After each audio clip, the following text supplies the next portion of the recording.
இருக்கு. இனி வீட்லயே பானிபூரி செய்யலாம் எல்லாரும். ஆச்சி பானிபூரி கிட் இப்பதான் கட்சி ஆரம்பிச்சிருக்காரு. அப்படிதான் சொல்லுவாங்க, எல்லாரும் தான் சொல்றாங்க. திமுக வந்தாங்க 2-3 பேர், அண்ணே இதுக்கு போறீங்களா, பூமி பூஜைக்கு போறீங்களா, நாங்கள் திமுக கரவேசி கட்டிட்டு ஆமாம் தம்பி வரீங்களா அப்படின்னு. ஆனால் இப்போ தானே ஆர்ப்பாட்டம் பண்ணிட்டு முடிஞ்சிருக்கோம் அப்படின்னாங்க. இது நம்மளுடைய கலாச்சாரம்ப்பா. இதில் யாரையும் எங்கள் அண்ணன் செங்கோட்டையன் பேசுனதை பற்றி ஒரு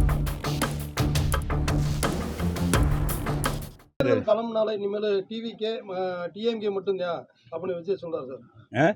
தேர்தல் களம்னால இனிமேல் ஏன் தம்பி, அவர் களத்துக்கு வந்திருக்காரு, இப்போ தான் கட்சி ஆரம்பிச்சிருக்காரு. அப்படி தான் சொல்லுவாங்க, எல்லாரும் தான் சொல்கிறாங்க. எல்லாரும் களத்திலே இல்லை அந்த மாதிரி சொல்றாரு. அதெல்லாம் சொல்லல, நீ அப்படியெல்லாம் சொல்லக்கூடாது, சொல்லாதெல்லாம் சொல்லாதீங்க. நாங்கள் எந்த தவறும் பண்ணல, நாங்கள் மக்களோடு மக்களாக இருக்கின்றது தம்பி விஜய்க்கு தெரியும். அதனால் எங்களை சொல்லலை. திமுக எப்படிலாம் வேஷம் போடுறதுன்னு அவரும் சொல்கிறார், நாங்கள் சொல்கிறது அவரும் சொல்கிறோம். மத்திய அரசையும் விமர்சனம் பண்ணியிருக்காரு. இரும்பு மனிதருடைய சந்திப்பு வந்து எப்படி இருந்துச்சு, அதுக்கப்புறம் அதிமுக நிலைப்பாடு எப்படி இருக்கு? இரும்பு மனிதர் என்ன சொல்கிறீங்க?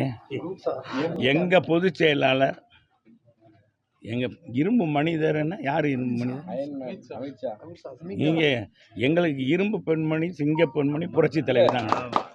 எங்களை பொறுத்தளவுக்கு இரும்பு பெண்மணி, சிங்க பெண்மணி புரட்சி தலைவர், இன்றைக்கி புரட்சி தமிழர் எடப்பாடியார், அவர் தான் எங்களுக்கு. அதனால் எங்கள் பொதுச் செயலாளர் இந்த பள்ளிக்கூடம் இருக்குது பார்த்தீங்களா, நான் பணம் ஒதுக்கியிருக்கேன்ல குடிமங்குளத்துக்கு, அந்த பள்ளிக்கூடத்தில் சின்ன பிள்ளைகளுக்கு எப்படி பாடம் நடத்துவாங்க, அது மாதிரி ஊடகங்கள்கிட்ட அந்த சந்திப்பை பற்றி விவரமாக சொல்லிட்டார். கூட்டணியை பற்றி கேட்கும்போது கூட்டணிக்கு காலம் இன்னும் இருக்குது, பொறுமையாக பாருங்கள், 6 மாதம் பொறுத்துருங்க, 6 மாதம் கழித்து நாங்களே சொல்லுவோம்னு சொன்னாங்க. நாங்கள் துடிக்கலை, எங்கிட்ட இருக்கவங்கள அப்பா நீங்கள் போயிடாதீங்க அப்படின்னு எங்கள் தலைவர் இப்போ இங்கே அவன் போய் பொதுச் செயலாளர் சூட்கேஸ் கொடுக்கல, எதுவும் பண்ணலை, அங்கேருந்து வெதும்பிக்கிட்டு இருக்க மாதிரிலாம் இல்லை. அதனால் நாங்கள் அப்படியெல்லாம் கவலைப்படலாம். சார், இப்போ இபிஎஸ் வந்து ஓபிஎஸ்ஸை சேர்க்க திட்டம் இல்லைன்னு சொல்லிட்டு திட்டவட்டமாக சொல்லிட்டாரு சார். அதுக்கு வந்து ஓபிஎஸ் என்ன சொல்றாருன்னா, மரியாதையா பொதுச் செயலாளர் பதவியில இருந்து எடப்பாடி விலகிடணும், இல்லாட்டி அவமரியாதையை சந்திப்பார் அப்படின்னு சொல்லிட்டு அவர் சொல்றாரு. அவர்கிட்ட தான் நீங்கள் போய் கேட்கணும், எங்கிட்ட கேட்டீங்கன்னா எங்களை விமர்சனம் எங்கள் பொதுச் செயலாளர் அதுக்கெல்லாம் பதில் சொல்லுவார், சொல்லியிருக்காரு, அது சொல்லிக்கிறார். நீங்கள் அதை பற்றி எங்க இப்போ எதை பற்றி பேசுனா, எதை போய் மக்கள் பிரச்சனையை பற்றி பேசுங்கப்பா. இங்கே நாடகம் நடக்கிறத பற்றி பேசுங்க. நாடகம் ஒன்று நடக்குது நாட்டிலே, அந்த நாட்டில் நடக்கிற நாடகத்தை பற்றி பேசுனா நீங்கள் எங்கேயோ போகிறீங்க. சார், குறுக்கு சாலை ஓட்டாதீங்க, நல்ல சாலை ஓட்டுங்க, அப்போ தான் பயிர் விளையும்.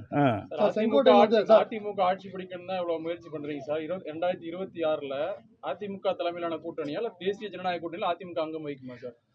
அதிமுக தலைமையில் தான் கூட்டணி அமையும்னு எங்கள் பொதுச் செயலாளர் சொல்லிட்டார். நாங்கள் என்ன சொல்கிறோம், நாங்களும் சொல்கிறோம், எங்கள் தலைவர், எங்களுடைய அம்மா, எங்கள் புரட்சி தலைவர் அண்ணன் எடப்பாடியார், அவங்க அதெல்லாம் பார்த்துக்கணும். கூட்டணியை பொறுத்த அளவுக்கு எங்கள் பொதுச் செயலாளர் பார்த்துக்குருவார், அதை பற்றி நீங்கள் யாரும் கவலைப்படாதீங்க. நாங்கள் தான் முதலமைச்சராக ஆகிறோம், எங்கள் மக்கள் எங்கள் பக்கம் இருக்காங்க. இன்றைக்கி நாளைய முதலமைச்சர், தமிழ்நாட்டினுடைய முதலமைச்சர் நம்முடைய புரட்சி தமிழர் எடப்பாடியார் தான் என்பதை நான் இந்த நேரத்தில், நான் மட்டும் இல்லை, இன்றைக்கி தமிழ்நாடே சொல்லுது, அரசு ஊழியர்களே சொல்கிறாங்க, ஆசிரியர்களே சொல்கிறாங்க, அங்கன்வாடி பணியாளர்கள் சொல்கிறாங்க, சத்துணவு பணியாளர் சொல்கிறாங்க, அதே மாதிரி இது அந்த பார்த்தீங்கன்னா பகுதி நேர ஆசிரியர்களும் சொல்கிறாங்க. இன்றைக்கி அரசு அத்தனை வகையான அரசு ஊழியர்களும் இன்றைக்கி சொல்கிறாங்க, எங்களோடு இருக்கிறாங்க, கரங்கோ இருக்கிறாங்க. எடப்பாடியார் பொறுத்தவரை நல்ல மனிதர், நல்ல கரும்பு மனிதர் மாதிரி எங்களுக்கு நல்ல உதவிகளை செஞ்சார், கொரோனா காலத்தில் கூட முழு சம்பளம் கொடுத்தாரு அப்படின்னு எல்லாரும் எங்கள் பொதுச் செயலாளர் விரும்புகிறாங்க.